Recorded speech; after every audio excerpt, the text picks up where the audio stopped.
So I just planted these two St. John's wort bushes. What are these guys doing?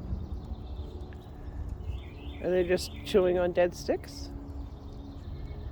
Or are they self-medicating?